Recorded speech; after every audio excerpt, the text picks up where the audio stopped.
ഞങ്ങളുടെ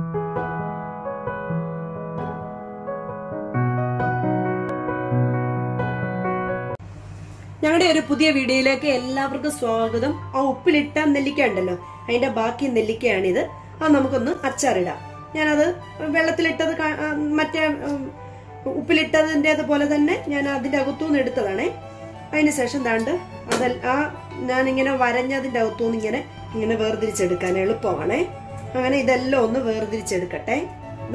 ഇത് ഈ പീസ് ഞാൻ അതിന്റെ കുരുവോട് കൂടി തന്നെ അങ്ങ് ഇടുവാണേ. ഒരു പീസ് ഇവിടെ എല്ലാവർക്കും ഇഷ്ടം അതിന്റെ കുരു പൊട്ടിച്ച് തിന്നാൻ. ഞാൻ അങ്ങനെ അതെല്ലാം പീസ് ആക്കിക്കൊണ്ട് വന്നിട്ടുണ്ട്. ഇനിയും വേണ്ടുന്നത് നമുക്കിതിനുള്ള അരപ്പ് തയ്യാറാക്കാം. ഞാൻ ദാണ്ട് ഒരു വലിയൊരു പീസ്, ഇത്രയും വലിപ്പമുള്ള ഒരു ഇഞ്ചിയുടെ പീസ് എടുത്തിട്ടുണ്ട്. അതേപോലെ ഒരു 6 വെളുത്തുള്ളി എടുത്ത് ചെറുതായിട്ട് അരിഞ്ഞു. അതിൻ്റെ അകത്തിലോട്ട് നമുക്കൊരു 3 ടേബിൾ സ്പൂൺ മുളക് പൊടി ഇടണേ. നിങ്ങൾക്ക് കാശ്മീരി ചില്ലി പൗഡർ വേണമെങ്കിൽ ഇടാമേ. അതിനുശേഷം ഇതൊന്ന് നല്ലതുപോലെ പേസ്റ്റ് ആക്കിക്കൊണ്ട് വരാൻ പോവാണ് ഞാനേ. ഒരു പാത്രം അടുപ്പത്തോട്ട് വെച്ചു. അതിൻ്റെ അകത്തിലോട്ട് ഞാൻ സാധാരണ ഉണ്ടാക്കുന്ന പോലെ തന്നെ ഗ്രൗണ്ട് നട്ട് ഓയിലാണ് ഒഴിക്കുന്നത്. 2 ടേബിൾ സ്പൂണോളം ഞാൻ ഒഴിച്ചിട്ടുണ്ടേ. നിങ്ങൾക്ക് നിങ്ങളുടെ വീട്ടിലുള്ള എണ്ണ ഒഴിക്കാം. വെളിച്ചെണ്ണയോ സൺഫ്ലവർ ഓയിലോ അല്ല നല്ലെണ്ണയോ എന്ത് വേണമെങ്കിലും ഒഴിക്കാം. എണ്ണ ചൂടായതിൽ ഞാൻ കുറച്ച് കടുക് ഇടുവാണേ. അതൊന്ന് പൊട്ടട്ടെ.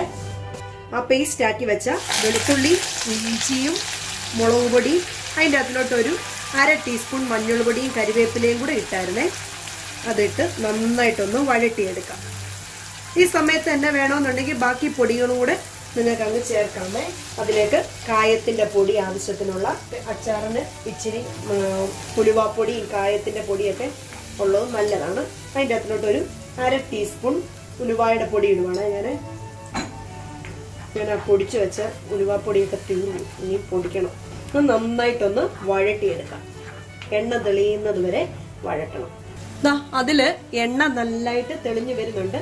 അതിലേക്ക് നമ്മൾ ആ നെല്ലിക്ക വേവിച്ച വെള്ളം ഉണ്ടല്ലോ, ഉപ്പി പറ്റിച്ച് നമ്മൾ അതൊന്ന് വാട്ടിയ വെള്ളം, അത് മിക്സി കഴുകിയതും ഈ പാത്രം കഴുകിയും കൂടെ ആയിട്ട് ഒരു 1/4 കപ്പ് വെള്ളം ഇതിൻ്റെ അകത്തിലോട്ട് അങ്ങ് ഒഴിക്കുവാണേ.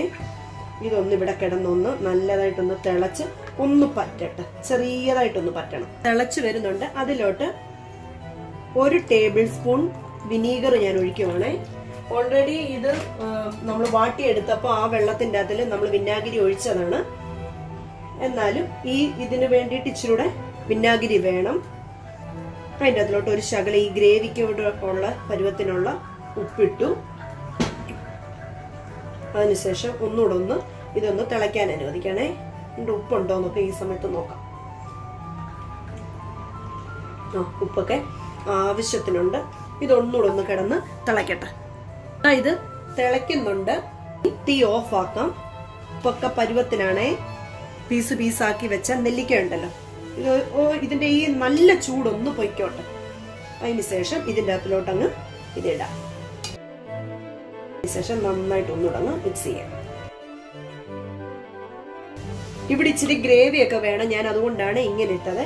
നിങ്ങൾക്ക് ഗ്രേവി വേണ്ടാന്നുണ്ടെങ്കിൽ അത് ഇത്രയും വെള്ളം ഒഴിക്കേണ്ട കാര്യമില്ലേ. ഇത് കേടാകത്തൊന്നുമില്ല. വേണേ ഒന്ന് ഫ്രിഡ്ജിൽ വെച്ചാൽ മതി. കേടാകത്തില്ല. വെളിയിൽ തന്നെ ഇരുന്നാലും കേടാകത്തൊന്നുമില്ല. കാരണം നമ്മൾ ഈ എണ്ണയ്ക്കകത്തിലല്ലേ ഉണ്ടാക്കിയത്. അപ്പൊ പിന്നെ കുഴപ്പമില്ല. ഇനി ഇത് ആറിയതിന് ശേഷം ഇത് ഒരു 5 മിനിറ്റ് കഴിഞ്ഞിട്ട് ഞാനിത് വേറെ ഒരു കുപ്പിയിലോട്ട് പകർന്നു വെക്കുന്നതായിരിക്കും. അപ്പൊ അതാണ്ട് നിങ്ങൾ എല്ലാവരും ട്രൈ ചെയ്ത് നോക്കണം. നിങ്ങൾക്ക് ഇഷ്ടപ്പെടും. അപ്പൊ പുതിയൊരു വീഡിയോ കൂടി ഉടനെ തന്നെ കാണാം. അതുവരെ thank you. God bless you all.